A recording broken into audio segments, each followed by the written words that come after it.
Assalamualaikum warahmatullahi wabarakatuh. Perkenalkan, nama saya Demolisna dan teman saya Muhammad Bagas Ar-Rahmat. Kami di sini akan membahas tentang fakir dan zuhud. Pengertian fakir.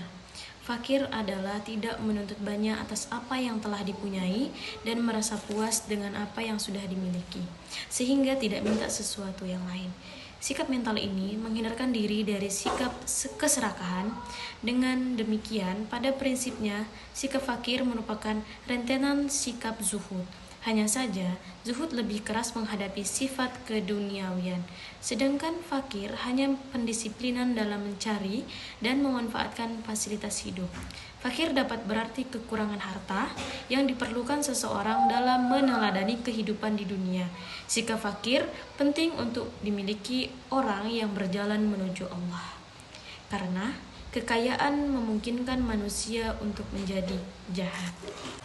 Sedangkan menurut 4 imam mazhab fikih sendiri memaknai kata fakir berbeda-beda. Seperti menurut Imam Hanafi, orang fakir adalah orang yang memiliki usaha namun tidak mencukupi untuk keperluan sehari-hari. Sedangkan orang miskin tidak memiliki mata pencarian untuk mencukupi keperluan sehari-hari. Fakir menurutnya juga orang yang masih bisa berusaha meski dalam kekurangan. Jadi, keadaan orang fakir masih lebih baik daripada orang miskin.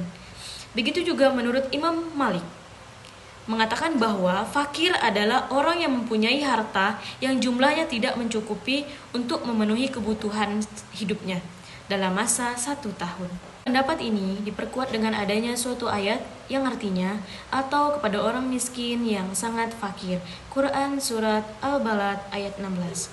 Lalu yang terakhir, pendapat yang dikemukakan oleh Imam Syafi'i dan Imam Hanbali yang mengatakan bahwa fakir adalah orang yang tidak mempunyai harta dan usaha, atau mempunyai harta dan usaha tetapi kurang dari setengah kebutuhan hidupnya, dan tidak ada orang yang berkewajiban menanggung biaya hidupnya. Menurut Imam Al-Ghazali, fakir dibagi dalam 2 macam. Yang pertama secara umum, yaitu hajat manusia kepada yang menciptakan dan menjaga eksistensinya. Fakir seperti ini adalah fakir seorang hamba kepada Tuhannya. Sikap seperti ini wajib karena menjadi sebagian buah dari makrifat. Yang kedua, fakir muqayyad, yaitu kepentingan yang menyangkut kehidupan manusia seperti uang yang belum dimiliki, atau dengan kata lain, kepentingan manusia yang dapat dipenuhi selain Allah. Jika makam fakir telah sampai pada puncaknya, yaitu mengosongkan seluruh hati dan ikatan dan keinginan terhadap apa saja selain Allah, maka makam itu merupakan perwujudan pencucian hati secara keseluruhan. Fakir secara umum dibagi menjadi 9 macam, antara lain yang pertama, fakir terhadap hidayah atau petunjuk Allah. Yang kedua, fakir terhadap rahmat Allah. Yang ketiga, fakir terhadap ilmu Allah. Yang keempat, fakir terhadap keberkahan rezeki Allah. Yang kelima, fakir terhadap kesehatan dari Allah.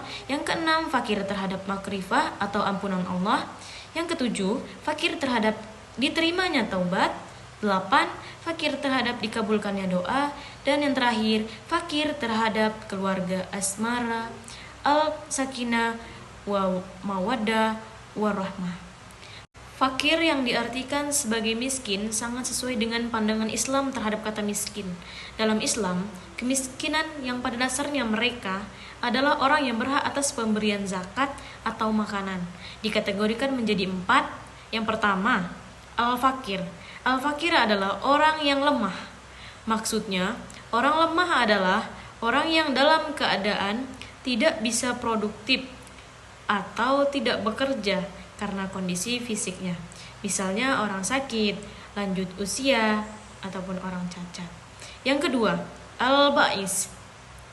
Al-ba'is adalah orang yang terpaksa berada dalam kesengsaraan. Maksud dari al-ba'is adalah sama dengan al-fakir. Mereka sama-sama hidup dalam keadaan lemah, tidak bisa mencari nafkah. 3. Al-qani.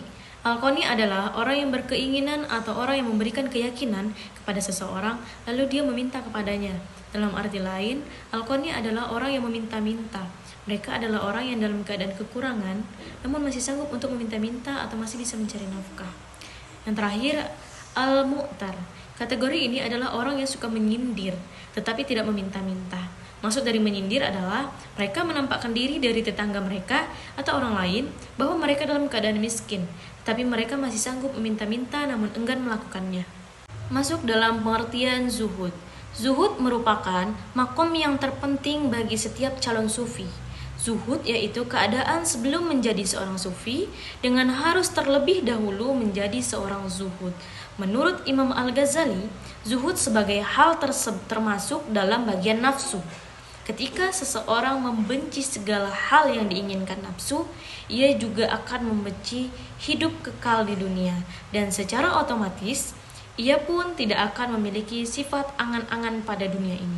Hal ini disebabkan kehidupan kekal di dunia yang diinginkan nafsu tujuannya hanya untuk bersenang-senang atas dunia tersebut, sehingga ia akan membenci dunia, maka ia akan meninggalkannya.